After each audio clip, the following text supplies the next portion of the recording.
नमस्कार दोस्तों, हाल ही में एक शॉकिंग न्यूज आई है जिसे देखकर एक आम इंसान डर जाए। न्यूज यह है कि जिस क्रोमोसोम के कारण माँ के गर्भ में पुरुष का निर्माण होता है, वो क्रोमोसोम धीरे धीरे मनुष्य के अंदर से गायब होता जा रहा है। इस बात से यह डर है कि क्या धरती पर से पुरुष गायब हो जाएंगे, क्या केवल महिलाएं ही बचेंगी। रिसर्च में यह सामने आया है कि जिस क्रोमोसोम के कारण पुरुष के अंदर पुरुष का गुण सामने आता है, वो क्रोमोसोम धीरे धीरे अपना साइज को कम करता जा रहा है और वो क्रोमोसोम धीरे धीरे श्रिंक होता जा रहा है। वह क्रोमोसोम है वाई क्रोमोसोम, जो मेल को बनाने में रिस्पॉन्सिबल होता है। अगर हम बात करें क्रोमोसोम है क्या, क्रोमोसोम को समझने से पहले हम समझते हैं डीएनए को।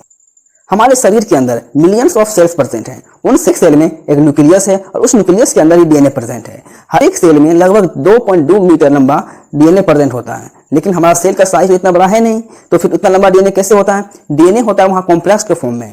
डीएनए हिस्टोन प्रोटीन के साथ मिलकर के ऑक्टामर का फॉर्म करता है और उसके बाद क्रोमेटिड का फॉर्म करता है। ये क्रोमेटिड जब हाईली कंडेंस के फॉर्म में होता है तब ये क्रोमोसोम का फॉर्म करता है। यही क्रोमोसोम हर जगह प्रेजेंट नहीं होता है, क्रोमोसोम वही प्रेजेंट होता है जो सेल डिवाइड करने वाला होता है। मतलब अगर हम बात करें एग्जांपल के तौर पे कि हमारे शरीर में मान लीजिए कहीं घाव हो गया, तो वहां पर घाव भरने के लिए हमारा सेल डिवाइड कर रहा होगा, तो उस हालात में वहां के सेल्स में अगर देखा जाएगा तो वहां हमें क्रोमोसोम दिखाई पड़ सकता है, क्योंकि वो सेल वहां डिवाइड कर रहा है।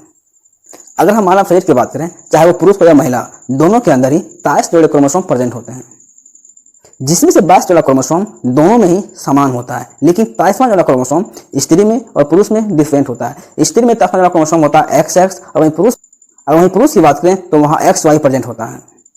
ये वही वाई क्रोमोसोम है जो रेस्पॉन्सिबल होता है मेल कैरेक्टर को दिखाने के लिए, जो मेल के पास एक यूनिक फीचर होता है। और यही क्रोमोसोम है जो धीरे धीरे श्रिंक होता जा रहा है। हम बात करते हैं कि माँ के गर्भ में किस प्रकार से पुरुष और स्त्री का निर्माण होता है। अगर स्त्री का X क्रोमोसोम वाला ओवा और पुरुष का X क्रोमोसोम वाला स्पर्म साथ में आके फर्टिलाइज करे, तो उस कंडीशन में फीमेल बेबी का बर्थ होगा। अगर महिला का X क्रोमोसोम वाला ओवा और पुरुष का Y क्रोमोसोम वाला स्पर्म आके फर्टिलाइज करे, तो उस कंडीशन में पुरुष बेबी का जन्म होगा। क्रोमोसोम की साइज की बात करें तो X और Y का साइज लगभग बराबर नहीं होता है। X और Y के साइज में काफी अंतर होता है। X का साइज Y की साइज से काफी ज्यादा होता है, जिस कारण से X के पास नंबर ऑफ जीन्स भी ज्यादा होते हैं और Y के पास नंबर ऑफ जीन्स भी कम होते हैं।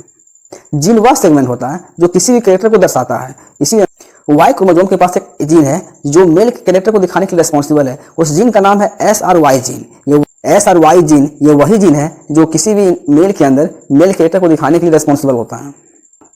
Y क्रोमोसोम का साइज X क्रोमोसोम के साइज से छोटा तो होता ही है, लेकिन यहाँ जब ये न्यूज आई है कि Y क्रोमोसोम धीरे धीरे और श्रिंक होता जा रहा है, तो इस न्यूज के बाद पूरी दुनिया घबराई हुई है कि शायद हो ना हो बाद में Y क्रोमोसोम पूरी तरह से श्रिंक हो जाएगा और पुरुष समाज पूरी तरह से खत्म हो जाएगा। रिसर्चर का यह भी वादा है कि शायद ये मानव समाज में बड़ी बदलाव की शुरुआत है। जिस प्रकार मानव शरीर में लगातार बदलाव हो रहे हैं, साइंटिस्ट मानव शरीर में बदलाव हो रहे रहस्यों को जानने के लिए हमेशा से कोशिश करते आ रहे हैं। आज जो शरीर का बनावट है, ये शरीर का बनावट हमेशा से नहीं था।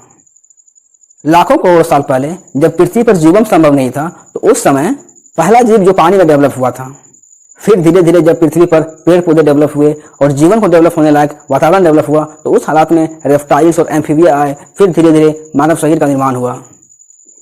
मानव कोई एकाएक धरती पर नहीं हुआ है। मानव शरीर में लगातार इवोल्यूशन के कारण ही आज इंसान के पास यह शरीर प्रेजेंट है। अगर हम इवोल्यूशन की बात करें तो इवोल्यूशन हमेशा जीन में होता है। इवोल्यूशन कोई एकाएक होने वाला प्रोसेस नहीं है, इसे होने में वर्षों लगते हैं और इसका रिजल्ट नेक्स्ट जनरेशन में दिखाई पड़ता है। आदि मानव से मानव तक का सफर भी एक इवोल्यूशन ही है और इसी प्रकार इवोल्यूशन हमेशा होते ही रहेंगे। लेटेस्ट रिसर्च में जो सामने आया है कि Y क्रोमोसोम श्रिंक होता जा रहा है, ये भी एक इवोल्यूशन का ही पार्ट है। अगर हम Y क्रोमोसोम से जीन की बात करें तो 300 मिलियन साल पहले Y क्रोमोसोम के ऊपर 1493 जीन प्रेजेंट था और वही 300 मिलियन साल के बाद केवल 45 जीन प्रेजेंट रह गया। इसका मतलब साफ है कि 300 मिलियन साल में लगभग 1393 जीन गायब हो गए हैं। साइंटिस्ट का ये मानना है कि ये 45 जीन जो Y क्रोमोसोम पर प्रेजेंट है, ये भी आने वाले नेक्स्ट 10 मिलियन साल में गायब हो जाएंगे। तो उस समय Y क्रोमोसोम पूरी तरह से डिसअपेयर हो जाएगा।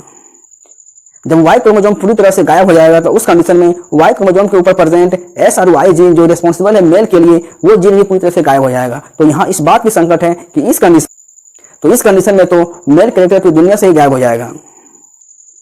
अगर पुरुष धरती पर से पूरी तरह से गायब हो जाएंगे, अगर ऐसा हुआ तो महिलाएं भी आगे डेवलप नहीं कर पाएंगी और उनका भी अस्तित्व पूरी तरह से खत्म हो जाएगा। तब तो इस प्रकार पूरा दुनिया से ही मानव समाज का खत्म हो जाएगा।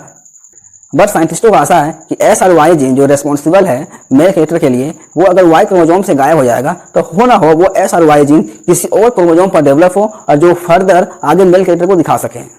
हाल ही में रिसर्च में सामने आया है, एस्पेंडी रेट जो जापान की एक प्रजाति है उसके अंदर Y क्रोमोसोम पूरी तरह से खत्म हो गया था। उसके पश्चात भी उस एस्पेंडी रेट ने अपने अंदर Y क्रोमोसोम का एक अल्टरनेटिव जीन डेवलप कर लिया था जो फर्दर मेल कैरेक्टर को दिखाने के लिए रेस्पॉन्सिबल हुआ था। इस रिसर्च के बाद साइंटिस्टों का आशा हुआ कि हो ना हो पुरुष के अंदर भी ऐसा संभावनाएं बाद में उत्पन्न हो सके। Y क्रोमोसोम जो मेल के अंदर गायब हो जाएगा उसका SRY जीन किसी और क्रोमोसोम पे अल्टरनेटिव डेवलप करके मेल कैरेक्टर को आगे बढ़ा पाएगा।